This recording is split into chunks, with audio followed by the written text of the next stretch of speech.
The restaurant smelled like perfection and pride. Polished marble floors reflected the soft gold light, and a quiet tension floated through the air, the kind of silence that only existed where power lived. At the center of it all stood Chef Marcus Reed, tall, sharp-featured, and every bit aware of the empire his name carried. The embroidered logo on his crisp white jacket read Maison Reed, one of the most exclusive dining spots in New York. But tonight, it wasn't the food that would be remembered. It would be what happened between Marcus Reed and a young woman named Amara Johnson. Are you blind or just careless? Marcus's voice sliced through the hum of conversation like a knife on glass. A plate, his signature saffron risotto, lay shattered at Amara's feet, its golden sauce dripping across the polished floor. The crowd of elite guests turned to watch. Amara froze. Her pulse pounded in her ears. "Chef, you bumped into me," she said quietly, her voice steady though her hands trembled. Marcus laughed, a cruel, rehearsed sound. "I bumped into you?"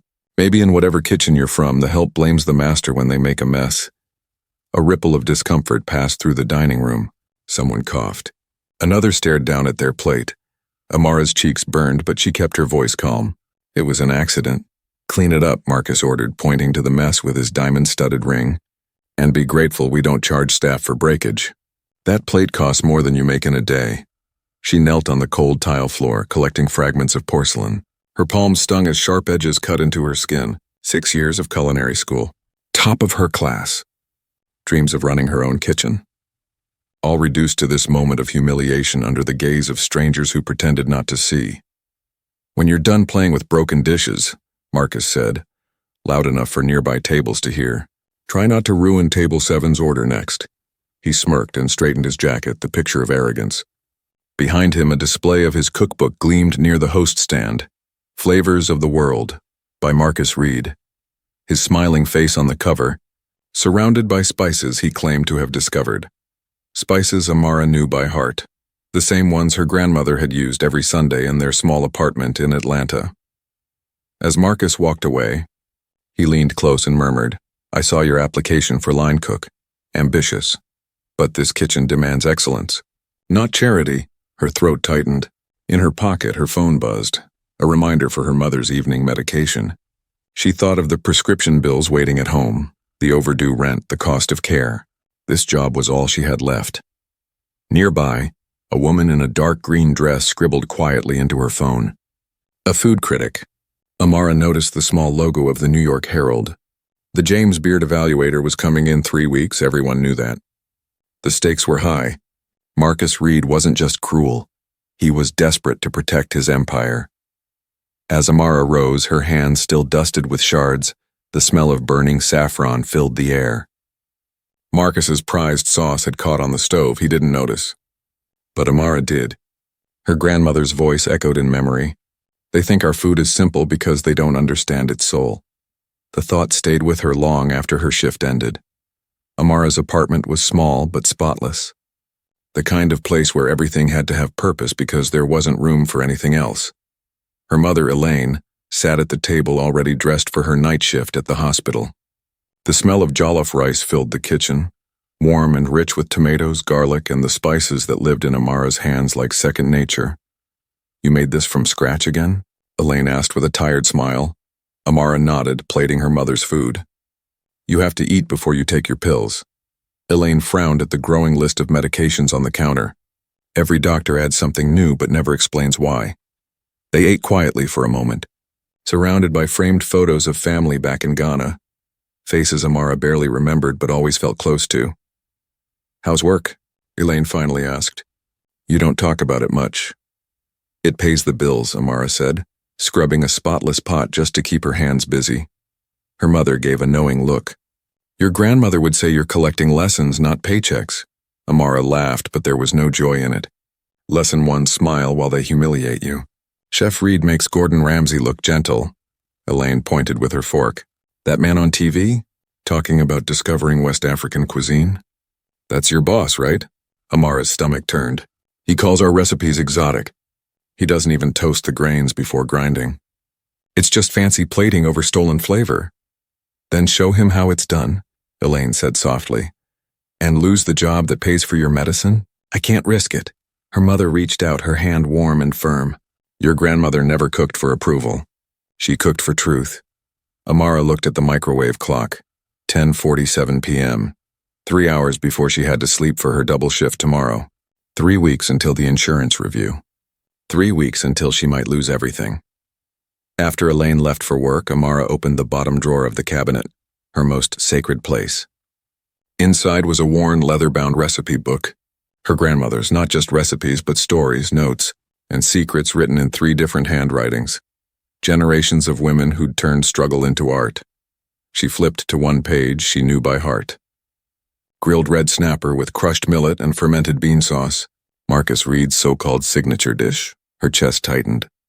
She remembered being 7, standing on a stool in her grandmother's kitchen, grinding spices by hand as the old woman said, "Feel the flavor before you taste it."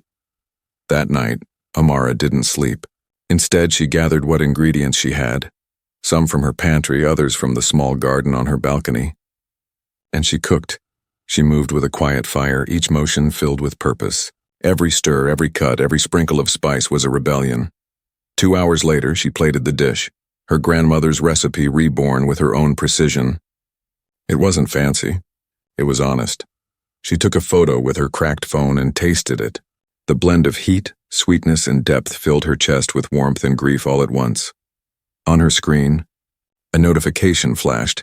Line cook application deadline. Tomorrow. She looked at the dish, then at the form. 3 weeks until the insurance review. 3 weeks until the James Beard evaluation. A single choice could change everything. The next morning arrived with the weight of exhaustion pressing on Amara's shoulders. She stood among the rows of stainless steel counters, the hum of the kitchen machines blending with the rhythm of clanging pans and muttered voices. The morning meeting at Maison Reed was about to begin, and every chef and line cook stood in a neat semicircle around Marcus Reed. He stepped forward, his tones smooth, his smile practiced. "Before we start prep," he announced, "I have an exciting update. Congratulations to Daniel for being promoted to line cook." Applause rippled through the kitchen, polite and hollow. Daniel, a young man with 6 months of experience, grinned as he accepted his new chef's coat embroidered with his title. Amara's hands went still. Her application, the one she'd stayed up late perfecting with recommendations from her instructors, hadn't even been acknowledged. Her chest tightened. She'd hoped for a sliver of recognition, but all she felt was the familiar sting of invisibility. "Something to say?" Marcus asked, his eyes landing on her. "No, chef," she said evenly, forcing a small smile. "Congratulations, Daniel." Marcus's mouth curved. "Good, we need team players here." He turned away, already dismissing her existence. The day unfolded like a slow bleed. Amara was assigned to vegetable prep, Daniel's old station but without the pay raise. Her knife moved in clean, rhythmic strokes, turning carrots into perfect strips, each one identical. Beside her, a sous chef named Jordan watched quietly. "Where'd you learn to handle a knife like that?" he whispered. "My grandmother," Amara said, not mentioning the 6 years of culinary school. In places like this, humility was safer than honesty. Hours later, Marcus gathered the team around for an update. "In 2 weeks," he said, "we'll be hosting the James Beard Evaluator. And I've just received confirmation that Lila Chen, the food influencer, will be joining her." He projected Lila's profile on the wall, her smiling face framed by 2 million followers. "She's known for tearing pretentious chefs apart. So this is either our biggest opportunity or our public funeral. I expect perfection." As the staff dispersed, Amara's phone buzzed. A message from her mother. Insurance denied the new treatment. Appeal filed. Estimated cost if rejected, $12,000. Her vision blurred for a moment. She pressed her palm against the cold steel counter to steady herself. Even if she worked every shift for months, she couldn't save that much. Not in time. "Amara," Marcus barked, snapping her back to reality. "Since you're daydreaming, you can stay late to help test the menu." The words were a punishment disguised as authority, but late nights meant privacy, and privacy meant possibility. When the dinner rush finally died down, Marcus kept a small team to prepare his signature Ghanaian-inspired dishes. Amara was told to clean, nothing more. She watched silently as he tried to perfect his prized sauce. The rich aroma of toasted grains was missing. He added cumin, a heavy hand of it, and frowned. Something's off, he muttered, tasting again. More cumin, Amara winced. Cumin wasn't even part of the original balance. Her grandmother would have scolded anyone who touched that spice when cooking this particular sauce. But Marcus didn't care about authenticity, only applause. This supplier sent garbage ingredients, he declared finally, tossing the failed sauce into the trash. We'll try again tomorrow. Williams, clean this mess. She nodded and stepped forward. On the counter lay his open cookbook, the same one displayed in the dining room. Her eyes caught the page, his so-called masterpiece. Every ingredient, every step, every garnish. But she knew the truth. The recipe wasn't his at all. It was her grandmother's dish dressed in lies. The acknowledgement section thanked inspiration from global traditions but named no individuals. Not one. The silence of stolen credit filled her chest with something sharp and electric. Chef, Daniel called, handing Marcus a small card. The critic from the Herald left this for you. Marcus scanned it, his jaw tightening. The note read, "Noticed tension in your kitchen. Hope it won't affect your upcoming evaluation." His gaze shot to Amara. "Did you talk to anyone from the press?" His voice was low, dangerous. "No, Chef," she said quickly. "It would be unfortunate," he said, stepping close enough for her to smell the wine on his breath. "If someone were trying to sabotage us, unfortunate for them and their career." He walked off, leaving her standing frozen in the echo of the threat. That night, as she scrubbed the counters, she stared at the cookbook again. Her grandmother's recipe, rewritten and stolen. Her pulse pounded as anger and exhaustion tangled inside her. The injustice felt too big to fight, but too wrong to ignore. Jordan's voice broke the silence. "He doesn't cook like his book reads," she turned. He stood near the doorway, coat off, watching her carefully. "What do you mean?" she asked. "I mean," he said quietly. "He memorized those recipes, but he doesn't understand them. He imitates what he saw. That's why his sauce always fails." Amara said nothing, but her silence told him he was right. Jordan leaned closer. "Show me." "What?" "You fixed his sauce the other night." "I saw you." "Show me how you did it." She hesitated, glancing around the empty kitchen. Then, trusting instinct over fear, she reached for the spices. Her hands moved with the calm certainty of memory. She toasted the grains lightly until the aroma deepened, then added her blend. Fermented locust beans, smoked chili, a touch of dried fish. In 5 minutes, the air transformed. Jordan tasted it. His eyes widened. "That's it. That's the real version." Before Amara could reply, Marcus's voice echoed from the hall. She quickly dumped the sauce down the drain, rinsing the evidence away. By the time he walked in, she was wiping the counters again. "The owner called," Marcus said, his tone clipped.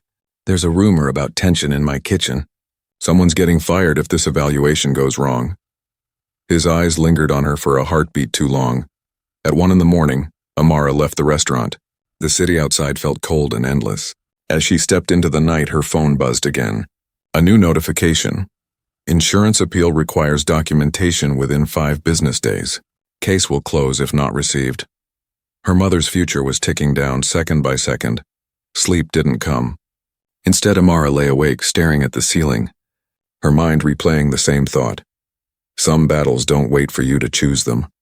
When dawn came, she made her decision. The following nights became a blur of exhaustion and determination.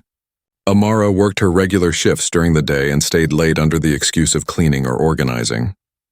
But when the kitchen emptied and the lights dimmed, she turned into something else, an artist reclaiming what was stolen from her bloodline. At 2 a.m, the restaurant was silent except for the faint hum of the refrigeration units. Amara moved quietly, the floor slick under her shoes. She pulled Marcus's glossy cookbook off its stand and opened it to the page that haunted her, the red snapper dish. The photograph gleamed under the overhead lights, but what filled her chest wasn't admiration. It was anger and memory. She turned the pages, comparing his words to her grandmother's handwriting in her mind. The techniques were wrong. The proportions were guesses. He had taken something sacred and turned it into a performance for people who would never understand the heart behind it. Her phone flashlight lit the acknowledgments page. Inspired by African culinary heritage, it read, "No mention of Ghana, no names. No gratitude to those who had fed him the knowledge he claimed to own."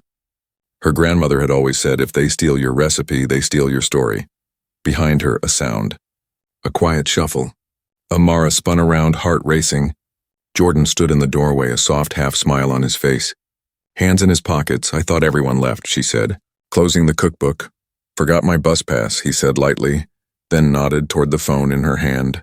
Found something interesting? Her voice came out sharper than she intended. You shouldn't sneak up on people. I wasn't sneaking, he said, just confirming what I already knew. He's a fraud. Amara's pulse pounded. What are you talking about? Jordan stepped closer, lowering his voice. Marcus doesn't understand the dishes he sells. I've been watching. His techniques don't match what he preaches. It's like someone taught him once and he never really learned why things work. She crossed her arms. Why are you telling me this? Because I saw what you did with that sauce, he said. You didn't follow his book. You followed instinct. That's real skill. He pulled out his phone and tapped it. A short video appeared on the screen. Grainy, dim, but unmistakable. It was her. That night she fixed the sauce. Her movement smooth, deliberate, certain. You recorded me? She said, stepping back. I recorded him, Jordan said calmly. You just happened to be in the shot. Her voice dropped. Delete it. I will, he said. But not before you see what I've been documenting. He scrolled through a folder filled with images. Improper plating, cut corners, favoritism, deleted applications. He's been covering his tracks for years. You're not the first he's tried to bury. Amara stared at the photos, her jaw tight. I can't risk losing this job. My mother, I know, Jordan interrupted gently. That's why we do this right. He hesitated before continuing. The James Beard evaluation is in 12 days. Marcus can't replicate half the dishes he's famous for. The owner is terrified, and the influencer Lila Chen requested the West African menu specifically. He's going to panic, Amara shook her head. I can't be part of anything that risks exposure. If he finds out, he will find out eventually, Jordan said softly. But maybe it's time someone saw the truth. He leaned against the counter. I'll get you the evaluation menu. Practice the right way. The dishes as they were meant to be cooked. If the opportunity comes, be ready. Amara didn't answer, but when he left, she stayed where she was, her hand resting on the countertop where her grandmother's recipe once lived. The thought took root and refused to let go. That night she cooked again. The city slept while she worked by the soft glow of her stove. She toasted grains, balanced flavors, and let the smells of her heritage fill the tiny kitchen. When dawn came, her apartment looked like a small workshop of spices and steam. Her mother's voice drifted from the bedroom. You've been up all night again. Just practicing, Amara said, hiding her exhaustion behind a small smile. Elaine stepped closer, her eyes softening as she saw the plated fish. That smells like home. Your grandmother would be proud. Maybe one day someone else will be too, Amara murmured. Her mother touched her shoulder. The only pride that matters is the kind that lets you look at yourself without shame. The days that followed were filled with quiet storms. Marcus grew more volatile as the evaluation drew near. He shouted more, blamed more. His arrogance had started to crack around the edges. Everyone could see it, but no one dared to say anything. One afternoon, Amara arrived to find the kitchen in chaos. Marcus stood at the center holding up a small container, the one that used to stay hidden in her locker. Her spice blend. Who brought unauthorized ingredients into my kitchen? He demanded. This isn't regulation. It's a health code violation. Amara froze, every muscle in her body turning to stone. That container had been locked away. Someone had searched her things. It's mine, she said finally. For my lunch. Just personal spices. Marcus dipped a finger into the mixture and tasted it. For a moment, something like recognition flickered in his eyes. Then suspicion hardened it. Interesting, he said. This tastes familiar. Almost like my signature blend. Many traditional blends share the same base, Amara replied, keeping her voice calm. My grandmother's from Ghana. How convenient, Marcus said with a smirk. You're on cleaning duty today. Bathrooms, not kitchen. And this, he held up the container, is confiscated. The humiliation burned hotter than anger. It wasn't the task. It was the theft. Those spices had taken days to perfect. The ingredients brought from Ghana years ago and guarded like gold. That evening, while she scrubbed the bathroom tiles, Jordan appeared again. He's getting suspicious, he whispered. He changed the schedule. The evaluation's been moved up 2 days earlier. And he took your spices. Amara clenched her fists. He can't steal what he doesn't understand. Jordan reached into his pocket and handed her a small container. I saved some, not much. Enough for one dish if you need it. Her throat tightened. Why are you helping me? Because truth deserves a witness, he said simply. And because someone has to make sure he doesn't destroy what's sacred. He showed her a new kitchen layout on his phone. He's placing you far from the main station during the evaluation, but I can create an opening. If things go wrong for him, and they will, you'll have a few seconds. You just need to be ready. She looked down at the small container in her hand, her grandmother's blend, her heritage, her proof. I don't know if I can, she said quietly. Jordan smiled faintly. Some people wait their whole lives for the right moment. Some people make it. That night she worked until dawn, grinding new spices by hand. Her fingers ached, her eyes burned, but her heart felt steady. As the aroma filled the air, she heard her grandmother's voice again.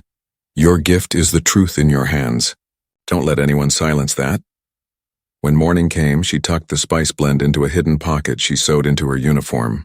She didn't know what would happen next. Only that something had to change.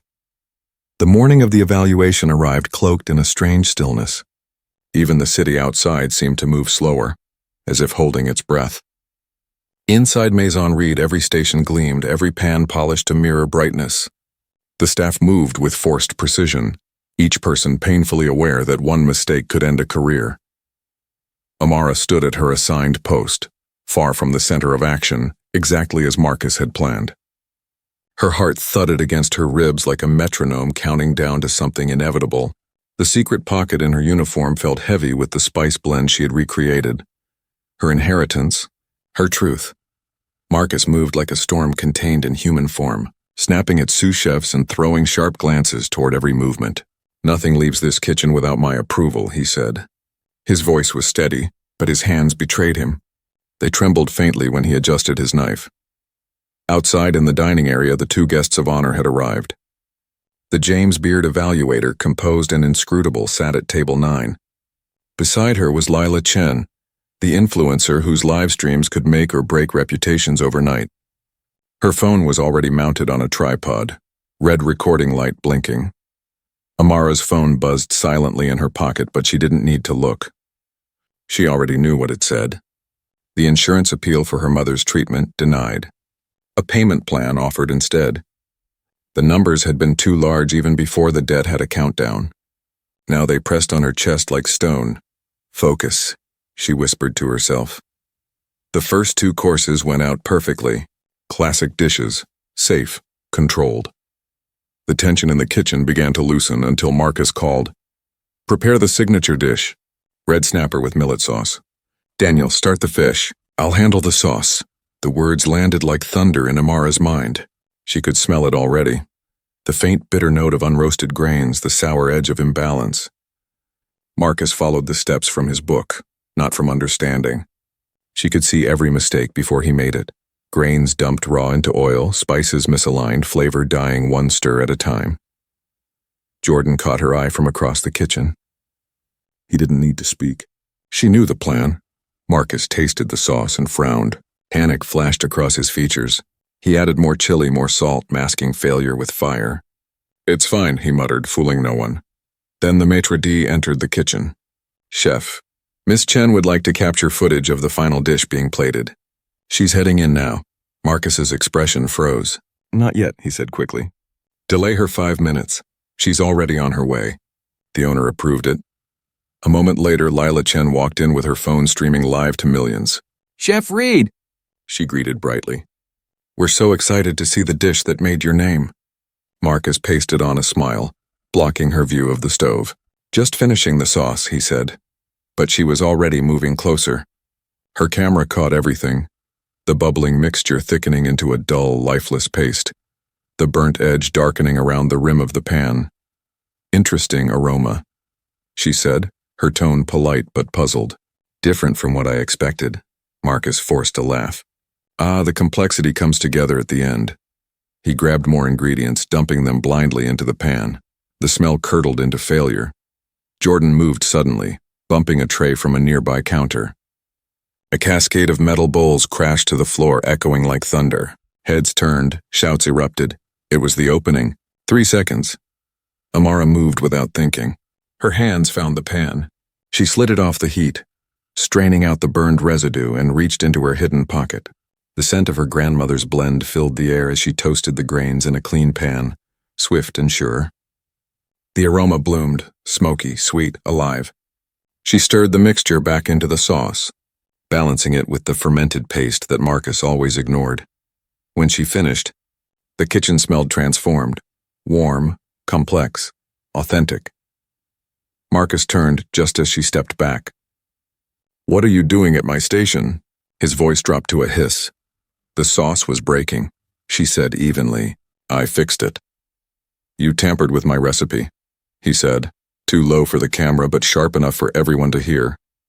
Lila stepped forward, curious. "Chef, what's happening here?" Marcus straightened, forcing composure. "A misunderstanding." My assistant overstepped, but Lila wasn't fooled. She dipped a tasting spoon into the sauce. The reaction was immediate. Her eyebrows lifted, her face lighting up with surprise. "This is incredible," she said. "So deep, so layered. Completely different from what I smelled a minute ago." She turned her phone toward Amara. "What did you do?" Amara hesitated for a heartbeat. The safe thing would be silence, obedience, but silence had cost her everything already. "I used the authentic method," she said clearly. "The one from my grandmother's kitchen in Ghana. The grains are toasted before grinding. The balance comes from fermentation, not heat." "Your grandmother's from Ghana?" Lila asked, her curiosity sharpening. "That's the same region Chef Reed visited during his research trip, isn't it?" Amara nodded slowly, then reached into her pocket again. She held out an old recipe card, edges soft from years of use. "This dish is hers. The original version. My grandmother was Ama Mensa. She ran a restaurant in Accra called Garden Flame. He visited it 15 years ago." Lila's eyes widened. "Garden Flame," she said. "That place was legendary." Gasps rippled through the kitchen. The evaluator had entered silently and now stood beside the owner, her pen poised over her notebook. "Chef Reed," she said calmly, "would you care to explain the discrepancy between your published recipe and this woman's claim?" Marcus's face drained of color. "She's lying," he said hoarsely. "She's been causing problems since she started here. Look at her record, insubordination, attitude." Lila raised a hand, cutting him off. "We have it all on camera. You can't argue with what we just witnessed." The evaluator tasted the sauce next, her expression unreadable.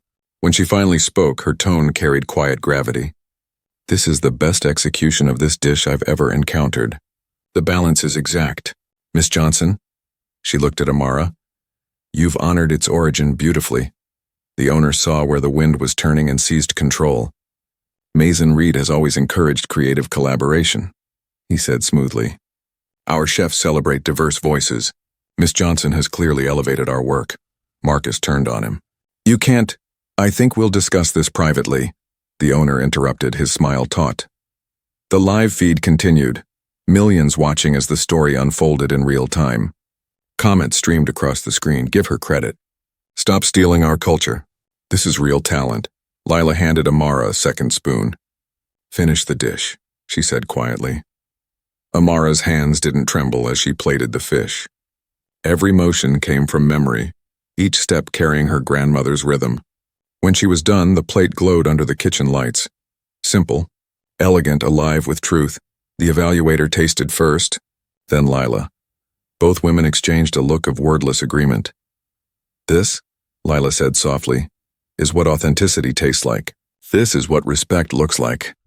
Marcus stood motionless, the weight of exposure collapsing the last of his arrogance. The staff around him had stopped pretending to work. They all watched, silent witnesses to a reckoning. The evaluator turned toward Amara again. "Your grandmother's name deserves to be remembered, and so does yours." The live stream caught it all. The trembling pride in Amara's eyes, the simmering defeat in Marcus's. Outside the frame, the world was already reacting. The truth, once hidden, was no longer silent. The moment the evaluator's words reached the air, something shifted in the kitchen. For the first time, Amara wasn't invisible. Every eye turned toward her, not in pity or curiosity, but in recognition. The weight of years, her grandmother's lessons, her mother's sacrifices, The sleepless nights spent fighting back tears seemed to rise off her shoulders all at once. Marcus tried to speak again, but his words cracked under their own desperation. "She sabotaged me," he insisted, his voice hoarse. "This was all a setup. She planned this to humiliate me in front of the press. No one moved to support him. Not Daniel, not the sous chefs, not even the servers who once jumped at his every command." The silence was louder than his denial. Lila folded her arms, her live feed still rolling. "Chef, the footage speaks for itself. You can't rewrite what millions of people just watched." The evaluator closed her notebook and stepped closer to Amara. "Authentic technique, cultural integrity, and respect for origin are central to culinary excellence. What you demonstrated wasn't just skill, it was preservation." Marcus's eyes darted from her to the owner, searching for rescue. "You're not seriously taking her side." The owner's expression was unreadable, but when he spoke, his tone was clipped, controlled. "Chef Reed, I think it's best we discuss your contract privately." "Right now?" Marcus opened his mouth to protest, but the look in the owner's eyes made him stop. Without another word, he turned and left the kitchen. The door swung shut behind him, the echo cutting through the tension like a knife. Lila lowered her phone slightly and smiled at Amara. "You just changed the story of this restaurant." Amara didn't know what to say. Her hands still trembled slightly from adrenaline. She felt both small and infinite at once. The evaluator extended her hand.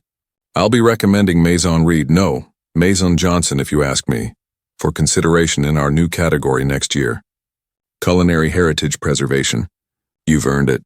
The kitchen erupted in quiet murmurs. Jordan caught her eye from across the room, pride flickering in his smile. She managed one in return, soft and disbelieving. When Amara finally stepped outside into the cool evening air, the sky above the city had turned dusky purple. The world felt wider than it had that morning. Her phone vibrated non-stop in her pocket, notifications flooding from social media, from journalists, from strangers who'd seen the live stream. One message made her stop walking. "Your story moved me to tears. My grandmother was from Lagos. Thank you for showing the world that our food has depth, history, and soul." Another one read, "Finally, justice for the real creators. You are the face of change." She sat on a nearby bench, scrolling through hundreds of similar messages, her chest tight with disbelief. The hashtag Kitchen Justice had already started trending. Her phone rang next. "Amara?" Jordan's voice. "Turn on the news. It's everywhere." That night, clips from Lila's stream replayed across every major platform. The moment Amara stepped in, the transformation of the sauce, the revelation of her grandmother's name. Commentators called it a turning point. Articles titled "The Truth Behind Maison Reed" filled the internet within hours. When she finally made it home, her mother was waiting on the couch, the TV glowing faintly in the background.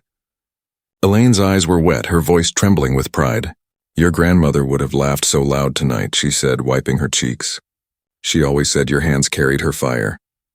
Amara sank beside her, both of them silent for a long time as the broadcast played.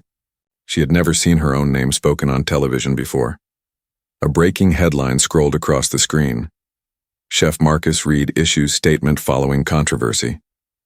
A publicist's voice read his words aloud, an apology framed in elegant sentences that said nothing at all.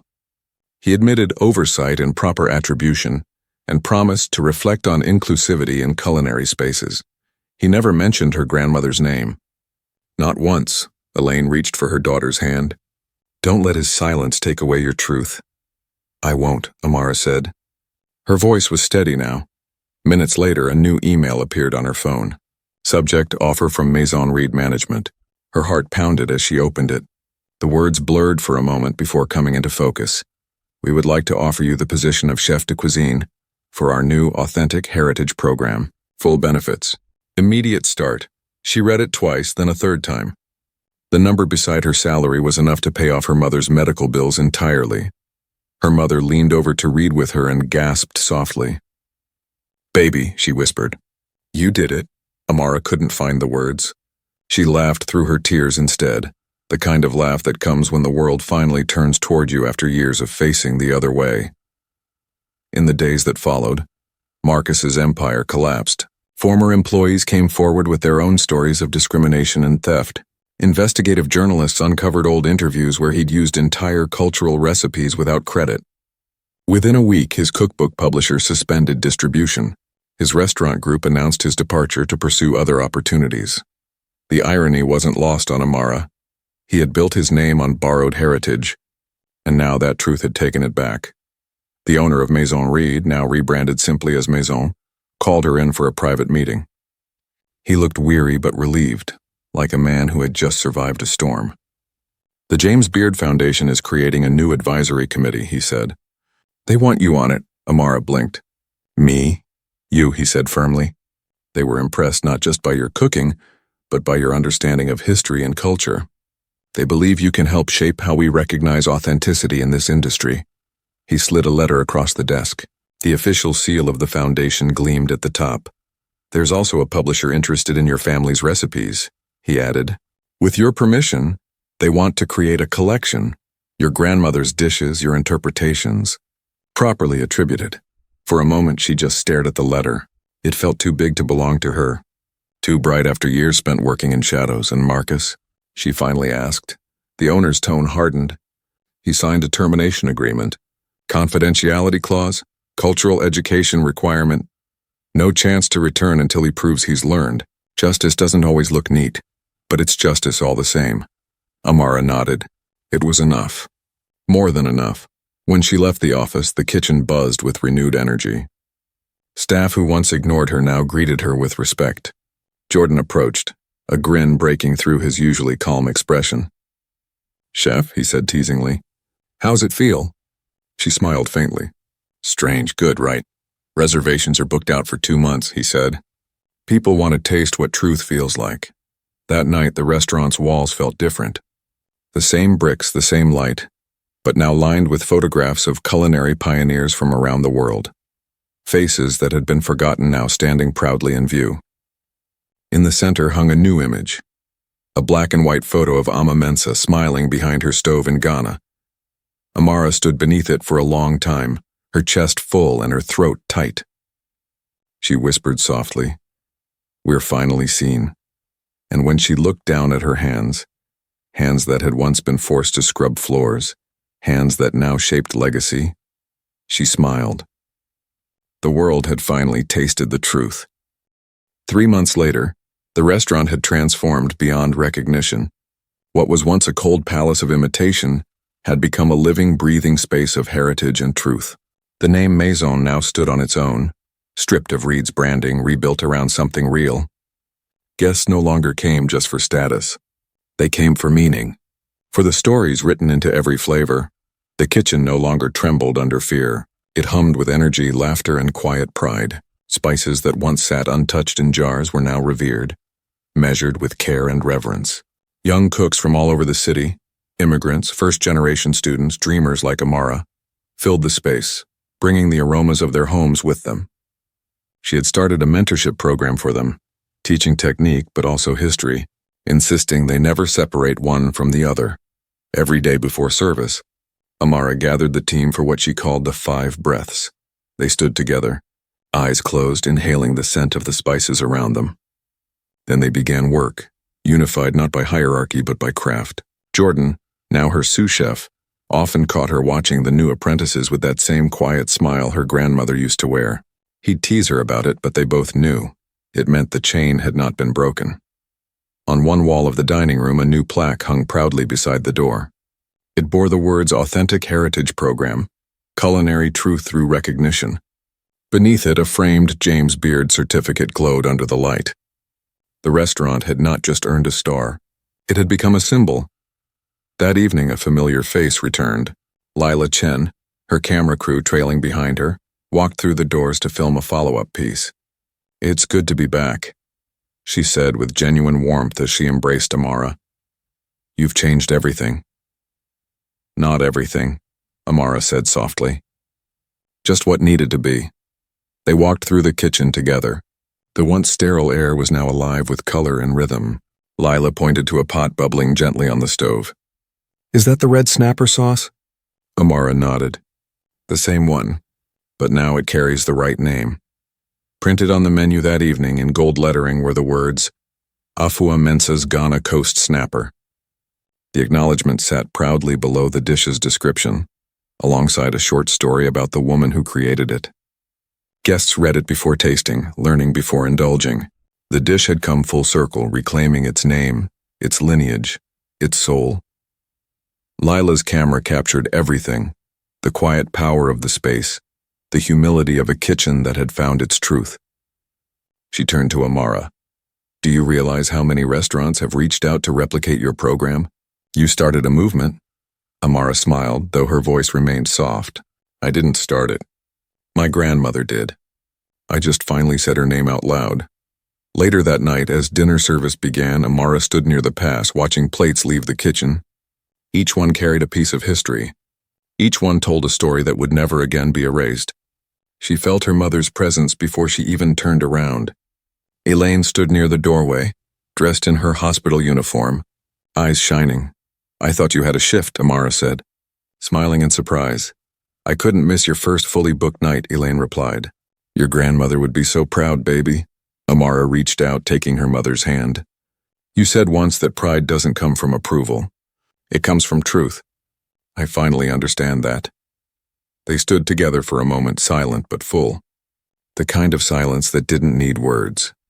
When her mother left, Amara returned to the kitchen. One of the new apprentices, a young woman named Maya, hesitated beside her. "Chef," she said, "would you teach me how to make that sauce? My mom used to cook something similar, but she passed before she could show me." Amara looked at her, seeing herself years ago, hungry, determined, carrying invisible history in her hands. "Not someday," she said. "Now. Watch closely." The young cook leaned in, and Amara guided her through the steps. Toast the grains until they release their story. Grind them gently so they remember where they came from. Balance the heat, the sweetness, the earth. Cook not to impress, but to honor. As the scent of the sauce filled the kitchen, something inside Amara settled. For the first time in her life, she wasn't chasing approval or survival. She was building legacy. When the dish was finished, Maya took her first cautious taste. Her eyes widened and she nodded slowly. "It tastes like home," she whispered. Amara smiled, the warmth spreading through her chest like the spices in the pan. "That's how you know it's right." Later that night, long after the last table had been cleared and the lights dimmed, Amara stayed behind. She opened the glass case that held her grandmother's worn recipe book. The pages had been preserved but still carried faint traces of oil and spice, of history lived and touched. She added one more note in her own handwriting, beneath the red snapper recipe. "Legacy fulfilled through truth, not imitation." She closed the book gently, letting her hand rest on its cover. The hum of the kitchen machines was the only sound now, steady and alive. Outside, the city moved on, unaware that inside this space something ancient had been restored. Amara took a deep breath, the same one her grandmother once taught her to take before every meal served with love. Then she whispered, "We're home now." The story of one woman's courage had rewritten an entire industry's silence. The walls that once confined her now carried her grandmother's name. And somewhere in every restaurant that chose authenticity over appropriation, her voice echoed, soft but enduring. Every dish, every spice, every story from now on would begin with the same truth. Some flavors can't be stolen. They can only be honored.